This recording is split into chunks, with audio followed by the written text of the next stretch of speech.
Mas como tornar a escola atrativa para as crianças, para os jovens, né? Sim. Como combater a evasão escolar utilizando a arte, né?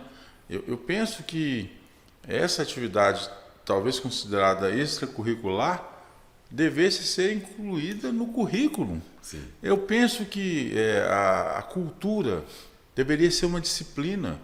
Porque o que é a cultura? O que nós temos como cultura? É tudo aquilo, né, que a gente pode colocar que defina um povo. Sim. Né? Terceiro Nós vamos registrar, né? E a gente tem muito de cultura oral, né, Tom? Muito. A gente tem pouco de cultura registrada, de cultura que tenha sido videogravada ou que tenha sido escrita.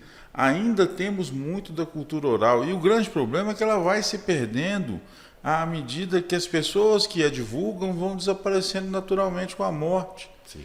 E eu tenho um receio muito grande, porque eu percorri o estado, eu conheci muito profundamente o Vale do Jequitinhonha, por causa de um programa de Rotary chamado Rotaract, e eu vi a riqueza da cultura do Vale do Jequitinhonha, que é oral, totalmente oral. E eu não vejo nenhuma autoridade da área de cultura, nenhum programa para fazer registro disso. Sim. Ou eu estou falando bobagem? Não, está certíssimo. Mas tem uma coisa que eu queria... O projeto que leva a essa discussão, e mais do que a discussão, que propõe práticas com metodologias avançadas para que a gente mude esse lugar da escola, é um lugar que...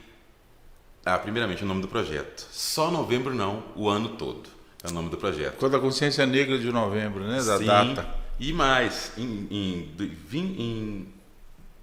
2003, que ia ser o mês de janeiro, provavelmente, de 2003, foi criada a Lei 10.639, que é a lei que reza sobre o estudo da cultura africana e afro-brasileira nas escolas desde a primeira infância até o final. Em todas as matérias. Então não se trata de aula de história somente.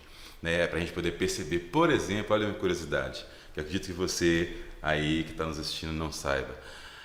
Teorema de Pitágoras. A gente que já chegou, fez o segundo grau, de alguma forma deve ter ouvido, talvez não lembre mais o que é.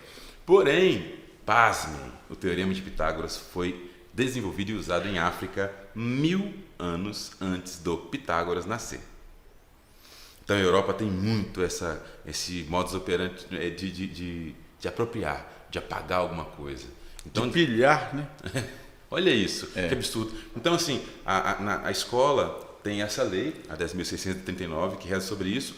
O professor é formado numa universidade que é essencialmente eurocentrada, né? Então ela é a partir dali, é a partir da pessoa branca, é a partir do hétero, é a partir desse lugar europeu.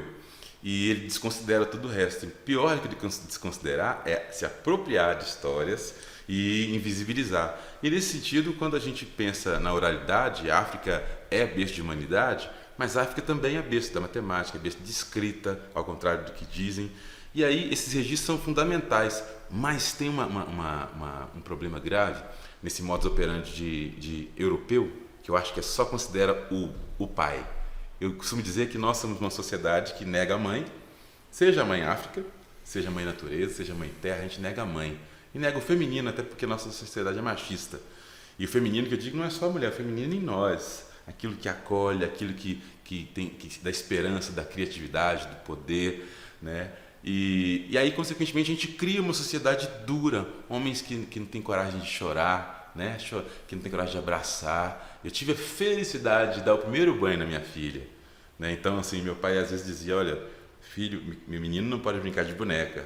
Eu tive o prazer de dizer, não, pai, eu entendo de onde o senhor tirou, né, esse conhecimento, essa visão, porém, eu aprendi com a minha mãe, que não leu nenhuma dessas feministas, com todo respeito a todas elas, e que bom que temos, mas eu aprendi a lavar vasilha, a fazer comida com 10 anos, a arrumar a casa e brincar de boneca. A primeira boneca foi minha filha. Eu dei banho nela, eu cuido, arrumar o cabelo. O homem pode fazer isso e deve fazer, e isso está intimamente ligado com a educação. Educação não pode mais ser para socar conhecimento e formar executores, gente que executa coisa. A educação tem que libertar para a gente criar, a gente encontrar o nosso tambor, o nosso caminho, aquilo que nos move como pessoas. Verdade. Né? E a escola não tem feito isso.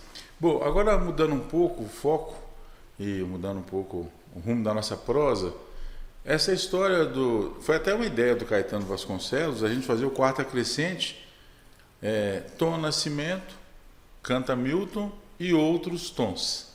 Eu queria só finalizar esse negócio desse projeto da escola. Volta lá. Porque a gente tá falando da lei e o que vocês fazem. Então, o projeto Só Novembro Não o ano todo, ele pretende, mais do que jogar mais conteúdo para o professor do que ele deve e não deve fazer, é trazer metodologias, trazer fórmulas, trazer brincadeiras. A gente tem um projeto, uma ação chamada Bloquinho do Tom. Então, a gente usa esse universo do carnaval para pensar na pluralidade da música brasileira. Então você pode ir para maracatu, para o Congo, para a diversidade toda que a gente tem. Nós temos papo de tambor com os professores, porque o professor precisa de entender, a gente precisa de afinar esse discurso. Quando eu digo negro, é negro ou preto? O que é racismo? É discriminação ou preconceito? Isso não está negritado na nossa cabeça. Então, qualquer coisa além desse lugar de alfabetizar, de afrobetizar essa conversa, ele cai por terra. E a gente faz isso com música, com poesia, e não só jogando a minha música, a minha poesia, mas buscando a poesia que mora em cada aluno, em cada professor, porque cada professor tem uma vocação, tem um dom. Quando o tambor dele ecoa e ele junta com a BNCC todas as normativas que ele tem que seguir, mas ele consegue partir do tambor dele, a coisa fica mais leve, mais bonita, mais humana, porque a gente precisa de humanizar as relações na escola. Acho que é isso. Assim. Sensacional. Sensacional. Depois, a minha proposta é que a gente faça, e abra depois um espaço, aqui, já falando a todos, que a gente abra e faça um podcast especificamente trabalhando essa ideia do Tom que está desenvolvendo aí como um educador, E, Tom, trazer também o material que você tem, trazer o tambor, Sim. Porque cada um de nós tem um tambor dentro de si, Eu gosto muito da expressão entusiasmado, que eu descobri que o entusiasmo é um Deus interno, Entusiasmado é aquela pessoa que tem um Deus dentro de si.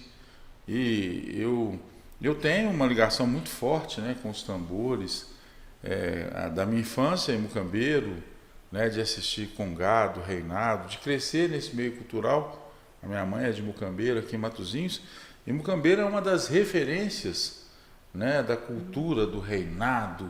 É sensacional, é uma capital de cultura popular.